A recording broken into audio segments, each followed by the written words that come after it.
আউযু বিল্লাহি মিনাশ শাইতানির রাজিম। বিসমিল্লাহির রহমানির রহিম। সকলকে বাংলা নববর্ষের শুভেচ্ছা। আজকের ব্যাংক বাতায়ন পেজে যে আলোচনার বিষয়বস্তু সেটা হলো অত্যন্ত গুরুত্বপূর্ণ একটা বিষয়। এসএমই ঋণ বিষয়ক কথা বলবো।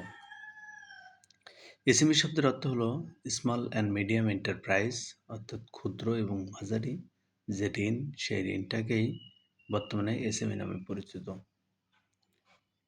এসএমই ঋণ অত্যন্ত সুন্দর একটা ঋণ সিস্টেম। এই ঋণের মাধ্যমে টাকা গ্রহণ করে বিশেষ করে ব্যবসায়ীরা তাদের ব্যবসা ক্ষেত্রে কিন্তু অনেক অগ্রগতি উন্নয়ন করতে পারে।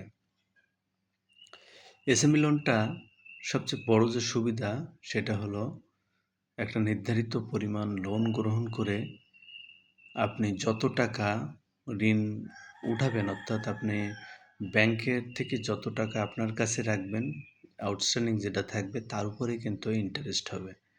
আপনি ৫ লাখ টাকা লোন গ্রহণ করে যদি ১ লাখ টাকা উঠান আর ৪ লাখ টাকা ব্যাংকে থাকে, তাহলে কিন্তু ওই আপনার ১ লাখ টাকার উপরেই ইন্টারেস্ট হবে। অর্থাৎ আপনার ড্রয়িং যে ঋণ আপনি যেটা উঠাবেন বা আপনি ব্যাংক থেকে যেটা গ্রহণ করে ব্যবসা করবেন, সেই টাকার উপরেই কিন্তু ইন্টারেস্ট হবে।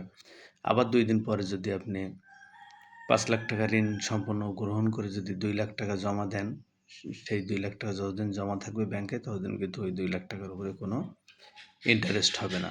তাছাড়া এই লোনটা দীর্ঘদিন ধরে আপনি নিতে পারেন, রিনিউয়াল করে বা আপনি যদি মনে করেন যে লোনটি বন্ধ করে দেবেন, যে কোনো সময় কিন্তু লোনটা বন্ধ করে দেওয়া যেতে পারে। তো আসুন এসএমই লোন নেওয়ার ক্ষেত্রে আসলে কি প্রয়োজন হয় সে বিষয়গুলো একটু কথা বলি। আপনি যদি কোনো ব্যাংক থেকে কোনো তফসিলি ব্যাংক থেকে এসএমই লোন নিতে চান, তাহলে আপনার কিন্তু অবশ্যই একটা ব্যবসা প্রতিষ্ঠান থাকা লাগবে এবং ওই ব্যবসা প্রতিষ্ঠানে আপনার বৈধ জিনিসপত্র বিক্রি এবং দোকান যদি নিজের না হয়, তাহলে সেই দোকানের মালিকের সাথে কিন্তু একটা চুক্তিপত্র আপনি করবেন। এর উপরে আপনার কিন্তু ব্যাংক এসএমই লোন দেবে। ব্যবসার পাশাপাশি আপনাকে কিন্তু সহায়ক জামানত হিসেবে কোনো প্রপার্টি বা জমি কিন্তু আপনাকে মর্টগেজ দেওয়া লাগবে।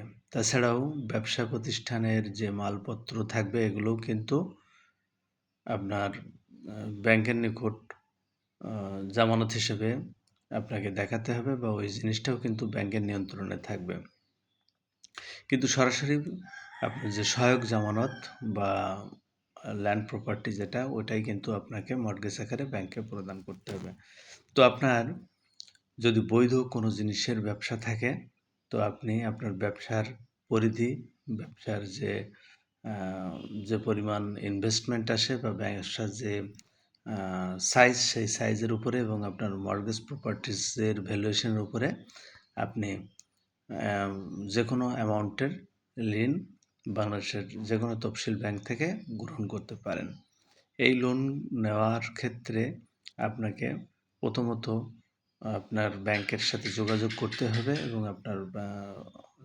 আপনার যে মর্টগেজ প্রপার্টি থাকবে সেটার কাগজপত্র ব্যাংক পর্যালোচনা করবে এবং আপনার ব্যবসা কেমন চলে, আপনার ব্যবসার লোকেশন, আপনার ট্রেড লাইসেন্স আছে কিনা, আপনার ব্যবসার পূর্বের অবস্থা কেমন ছিল, এগুলো সব কিছু একটা হিসাব কিতাব করে কিন্তু আপনার প্রপোজালটি ব্যাংক গ্রহণ করবে এবং আপনাকে উপযুক্ত মনে করলে একটা নির্ধারিত পরিমাণ টাকা ব্যাংকের সাথে ঋণ গ্রহণকারীর আলাপ আলোচনার মাধ্যমে একটা নির্ধারিত পরিমাণ লোন কিন্তু আপনি নিতে পারবেন।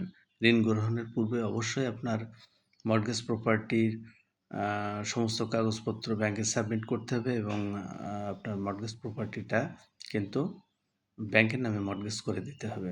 তাছাড়া আপনার ট্রেড লাইসেন্স, আপনার এনআইডি, আপনার ব্যবসা প্রতিষ্ঠানের যাবতীয় কাগজপত্র কিন্তু ব্যাংককে প্রদান করতে হবে। ধন্যবাদ সকলকে এই ভিডিওটি দেখার জন্য। এই পেজটি লাইক শেয়ার করে পাশে থাকবেন এবং এরকম আরও ভিডিও পেতে হলে কমেন্ট বক্সে জানাবেন, যাতে আপনাদের উপকারে আসতে পারে এই আলাপ আলোচনাগুলো। ধন্যবাদ সকলকে।